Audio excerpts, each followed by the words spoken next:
Welcome to the channel. Subscribe, leave a like, and let me tell you a story you'll never forget. My wife and I had dreamed of owning our own house for a long time. By the time we were financially ready, we were living in Eastern Europe. That's where we decided to buy one. We had always traveled, and our work was never tied to a single place, so we chose a small village house just 30 minutes from a big city. And lucky us, the price was truly affordable. What made it even more unique, it wasn't just a house, it was a 19th century estate with painted facades and an unusual room layout. Each room had its own fireplace for heating. There was a large stone cellar and a huge surrounding area with a small garden growing grapes, apples, pears, and many kinds of berries. Sure, the harvests weren't abundant, but we believed that with cultivation, the plants would start to thrive. The house needed repairs, but since it had been built from larch on a stone foundation, it hadn't sunk or shown signs of mold or rot. So repairs were no big deal. We really got lucky with this estate. The house was sold to us by a municipal representative. The state had acquired it before the revolution. No one lived there for nearly 70 years, until some relatives of the former owners moved in. Luckily, they left everything in 19th century style with minor updates, added electricity and water. Then it returned to state ownership when the last residents left, abandoning everything as it was. On the first day, we decided to clean thoroughly and clear out a few rooms. We started with the far ones, choosing which would become the bedroom. We picked the one with tall windows overlooking the backyard garden, a perfect spot. We'll remove this fireplace, leave the one in the living room. Let's keep the bed. Let's start with that, my wife said. We also decided to keep the old wardrobe and carved furniture for restoration. And the bed really was noble. There was a lot of junk, some old dolls, rags, and behind the fireplace, something like a makeshift altar, a piece of embroidered cloth, a rushnik, with Slavic symbols, possibly a prayer or incantation. I wasn't sure. I showed it to my wife. Throw away that junk. We'll be here till night if you keep staring at everything. There was also a bundle of birch bark, some smoked incense, and a small wooden bowl. Marina, look, we've got a Domovoy here, I joked. Should I toss it all out? I asked. Toss it. We're tearing down this fireplace anyway. We'll install proper heating, Marina said. Just don't wake anyone up, I laughed. I never thought you still believed in that superstitious nonsense, Marina smiled. Of course not. Just teasing, I replied. We finished clearing the room, washed it, hung the curtains, had dinner, and went to bed. The first night was hard. I dreamt I was in the same house, but it was all foggy. I felt cold and afraid, surrounded by a low hum. I wanted to put wood in the fireplace, but something was peeking from behind it. I tried to look closer. It vanished, and then it was as if something stood right behind me. I couldn't breathe. Something dark and heavy pressed down on me. In terror, I ran out of the room, down the hallway, which suddenly turned left, and I fell into the cellar. A cellar is usually a square hatch in the floor with hinges. Beneath it is a staircase and shelves where canned goods are stored. As I hit my forehead on the cellar's edge, I woke up. Just before that, I thought I heard a creaky, childlike yet raspy laugh. I woke up sweating, heart pounding. What? Did you see a ghost? My wife asked. No, but it felt like someone tried to kill me in my sleep. It was terrifying. You probably got spooked by the fireplace and those rags, she smiled. While washing up that morning, I saw a line on my forehead, like I'd actually hit something. Did I hit something yesterday? I asked. She shrugged. Probably when you were hanging the curtain rod. Want some ointment? Nah, I'm fine. Later that day, I decided to check if the cellar from my dream really existed. Following the same path, I entered an uncleared room. It had no junk, the curtains were drawn, and everything was covered in thick dust. No one had been there in a long time. The dust was so thick, it looked like the walls and furniture were painted gray. A huge, heavy rug covered the floor. In the dream, I fell right after turning, I thought. So the cellar should be near the entrance. I rolled up the rug, coughed, and when the dust settled, I searched for the hatch. To my surprise, I found it. I opened it, shone a flashlight inside, and saw blood on one of the beams. It was slightly clotted, but looked fresh. What the hell? That shouldn't be here. No one's been in here. I decided to go down. The stairs seemed solid. Inside, the room was 3 meters long, 2 meters wide, built from stone. It was cool, almost refreshing. Shelves lined the walls, filled with wine bottles.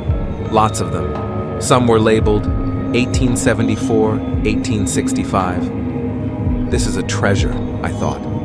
The nightmare faded from memory. Marina, I'm a prophet. I dreamt of this cellar last night, hit my head on it, and here it is, and there's wine, Marina. One bottle says 1865. Tonight we'll have meat and homemade wine. I ran to her excitedly. She shared my joy. Just don't bump your head again, she laughed. What a great find, she smiled. We went down together to explore the cellar. After breakfast, I called a construction crew. We found them quickly. The village was fairly modern. A local team agreed to help us for a modest, city-rate price. They started clearing out the house. We decided to keep only the fireplace in the living room. It was the largest and most beautiful. The rest were to be demolished. Work moved quickly. Then I heard shouting outside.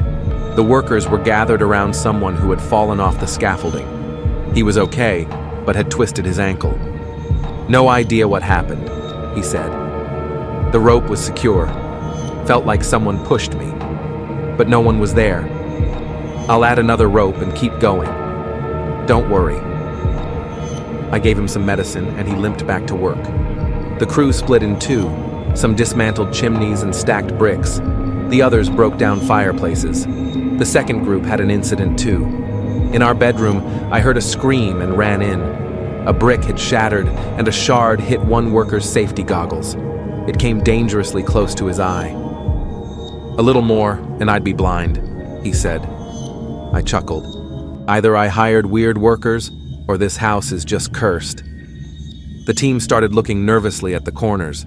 During a break, the foreman came to me and quietly said, "Tell us what else you need demolished, and we'll go. We can't handle the full renovation, not qualified for it." They had agreed before, but now he added, "There's something evil here. Call a priest." We've all stepped on nails. We wear special boots, but everyone's limping. Where'd the nails come from? I asked. Exactly, he said. Guys, work properly. Finish fast, leave fast, that's it, I said firmly. Okay, he muttered. Then, under his breath, "You really should call a priest." They'll say anything to avoid working, I thought. Or maybe they're just superstitious. Either way, I'll finish it myself. By evening, they left. Marina and I were alone. We grilled some meat outside and drank wine from the cellar. It was surprisingly good. Probably 2 bottles. As the day ended, sitting on the veranda, I heard a faint voice coming from the house. The front door was open, and the house echoed easily after being cleaned out.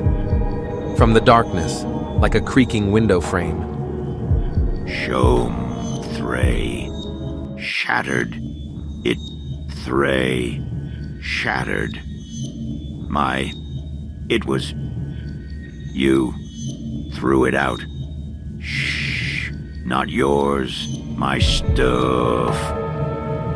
When I listened closely, it vanished. Maybe I drank too much. We went to sleep. That night, I had another nightmare.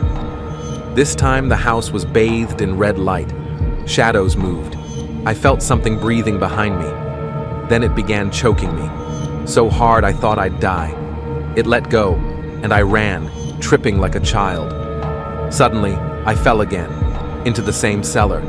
I hit the floor. It was the same space but decayed. A rotten ladder, collapsed walls.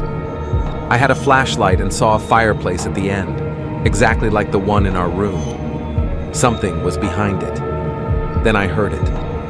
You here? I was here always. A hunched figure emerged from behind the bricks. Small, gray, with long arms like a child's, but eyes like an old man's. The Domovoy. Its face twitched. Shom Thray. Shattered. It Thray. Shattered. It was... You threw it out.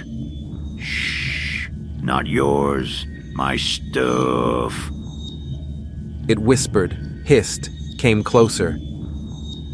No more house. No more marina. You took. I'll take. And it leapt at me. I woke up sweating, a bruise on my forehead, as if I'd fallen. I ran to the cellar. It was exactly the same. Even the new lighting worked fine. Relieved, I went back, but the bed was empty. I called for Marina. No answer. When I woke up, she was there, right? I searched the whole property. Car was there, phone, clothes, everything in place. But Marina was gone. I filed a missing person report. She was never found. I tried living there for a week but couldn't sleep. Every night I heard from the cellar. You're next.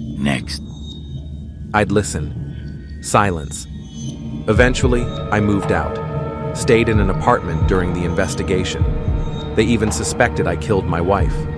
The case was closed for lack of evidence. Her funeral was in a closed casket. For years during the investigation, I'd come back, just to check.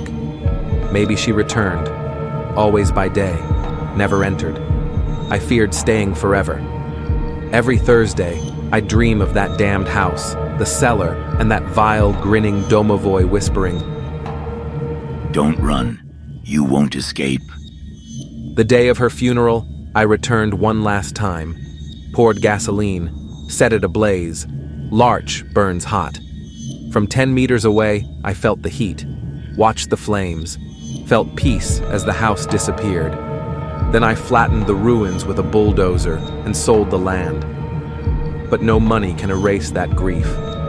He never came again. The dreams stopped.